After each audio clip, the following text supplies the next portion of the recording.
அதிசய காரிய சித்தி தாயே ஓம் வாராகி நமோ நமக. அனைவருக்கும் வணக்கம். நான் உங்கள் தோழி கலை. இன்னைக்கு நம்ம சேனல்ல கழுத்தை நெரிக்கிற அளவுக்கு கடன் பிரச்சனையால் பாதிக்கப்பட்டிருக்கேன் அப்படின்னு சொல்லக்கூடியவங்களுக்கு ஒரு அற்புதமான பரிகாரம் தான் பார்க்க போகிறோம். இந்த பரிகாரத்தை வளர்பிறை செவ்வாய்க்கிழமையில தொடங்குங்க. தொடர்ந்து 6 செவ்வாய்க்கிழமை இந்த பரிகாரத்தை முறையாக செய்துட்டு வரணும். இதனால் எவ்வளோ ரூபாய் கடன் தொகையாக இருந்தாலும் சரி, அது படிப்படியாக குறைய ஆரம்பிக்கும். அதாவது உங்கள் கடன் அடைவதற்கு ஏதாவது ஒரு ரூபத்தில் உங்களுக்கு பணவரவு ஏற்பட்டு கொண்டே இருக்கும். உங்களுடைய பணமாக இருக்கலாம், இல்லை நீங்கள் யார்கிட்டனா கேட்டிருப்பீங்க, அந்த பணம் ரொம்ப நாளாக வராமல் அவங்க கொடுக்கறதுக்கு மனசு இல்லாமல் அலக்கழிச்சிட்டே இருந்திருக்கலாம். இந்த பரிகாரம் செய்கிறதுனால உங்களுடைய பணம் உங்கள் கைக்கு வந்து சேரும். உங்கள் பொருளாதாரம் வளர்ச்சி அடையவும் நீங்கள் இந்த பரிகாரத்தை முயற்சி செய்யலாம். நிலம் சார்ந்த பிரச்சனைகள் தீரவும், நிலம் வீடு வாங்கணும் இல்லை விற்கணும் அப்படின்னு நினைக்கிறவங்களும் இந்த பரிகாரத்தை முயற்சி செய்யுங்க.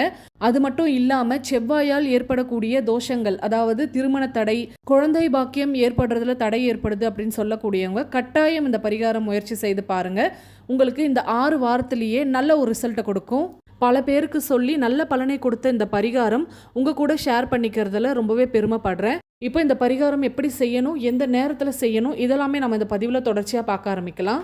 பதிவுக்குள்ளே போகிறதுக்கு முன்னாடி நம்ம சப்ஸ்கிரைபரான தோழி அவங்க வீட்டில் வாராகி அன்னைக்கு தீபம் ஏற்றிருக்காங்க. அந்த தீபத்தினுடைய சுடரில் பார்த்தீங்கன்னா அன்னையினுடைய முகம் ரொம்ப அழகாக தெரிஞ்சிருக்கு. அன்னையினுடைய பாதி முகத்தை அந்த தீபச்சுடரில் ரொம்ப தத்ரூபமாக காட்டி கொடுத்துருக்காங்க.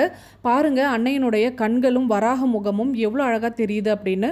உங்களுக்கும் இந்த தீபச்சுடரில் தெரியறது அன்னையினுடைய முகம் தான் அப்படின்னு தோணுச்சுன்னா ஒரு லைக் பண்ணிடுங்க. சரி, வாங்க இன்னைக்கான பதிவுக்குள்ளே போயிடலாம்.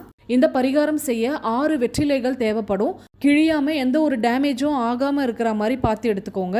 ஏற்கனவே நம்ம சேனல்ல வெற்றிலை தீபம் பற்றின பரிகாரம் சொல்லியிருப்பேன். சில பேருக்கு அந்த தீபம் ஏற்றும் முறையில பலன் தராம இருந்திருக்கலாம். ஆனா இந்த முறையில ஏற்றி பாருங்க, 100% உங்களுக்கு பலனை தரும். இப்போ இந்த 6 வெற்றிலைகளையும் நல்லா தண்ணீரால சுத்தம் செய்துட்டு காம்புகளை கிள்ளி எடுத்துடணும். அடுத்ததான் அந்த 6 வெற்றிலையிலையும் முன்பகுதியில் மட்டும் நெய்யால் தடவி விடணும். பசும் நெய்யாக இருந்தால் இன்னும் சிறப்பாக இருக்கும். அப்படி கிடைக்காதவங்க பாட்டிலில் கிடைக்கிற நெய்யை நீங்கள் பயன்படுத்தலாம். அடுத்து கொஞ்சம் கொஞ்சம் சர்க்கரையை அந்த 6 வெற்றிலை மேலேயும் தூவி விடணும். இந்த பரிகாரம் செய்யும்போது நெய் தடவி சர்க்கரை தூவுற வரைக்கும் யாரும் பார்க்கக்கூடாது. உங்களுடைய வேண்டுதலை சொல்லிட்டு அந்த சர்க்கரையை தூவி விடணும். அடுத்து வெற்றிலைகளுக்கு மஞ்சள் குங்குமம் இட்டுட்டு ஒரு பித்தளை தட்டுலையோ அல்லது செம்பு தட்டு மேலேயோ இந்த மாதிரி பரவலாக விரிச்சு வைக்கணும். மண்ணாலான அகல் விளக்கு வச்சு இந்த தீபம் ஏற்றக்கூடாது. செம்பு விளக்குல தான் இந்த தீபத்தை ஏற்றி வைக்கணும்.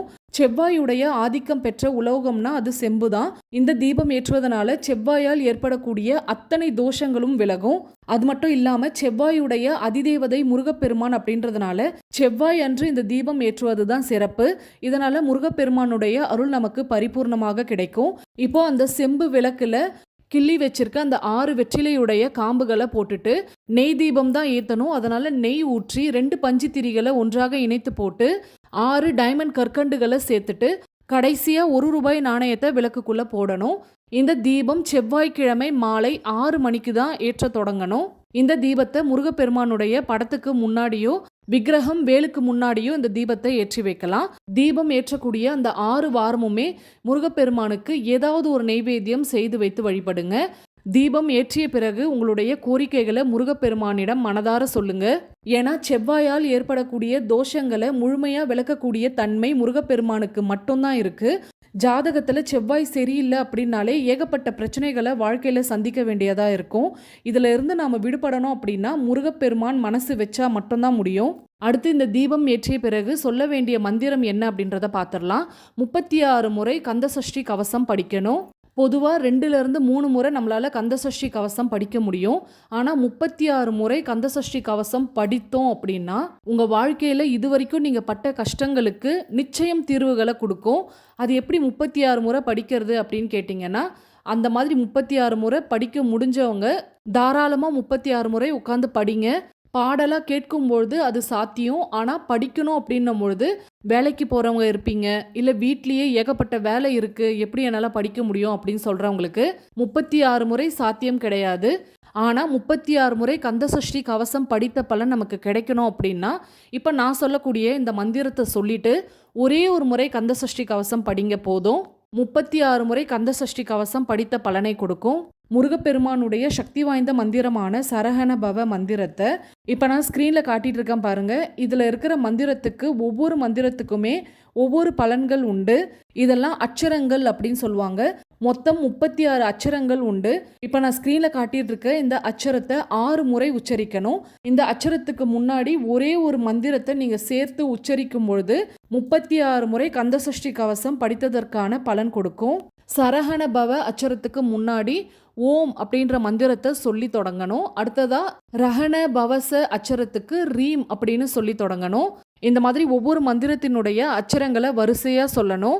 இந்த மந்திரத்தை 6 முறை உச்சரித்தால் 36 முறை கந்தசஷ்டி கவசம் படித்த பலன் கிடைக்கும். உங்களுடைய மன திருப்திக்கு இந்த மந்திரத்தை 6 முறை சொன்னதுக்கப்புறம் ஒரே ஒரு முறை கந்தசஷ்டி கவசம் படித்தால் போதும்.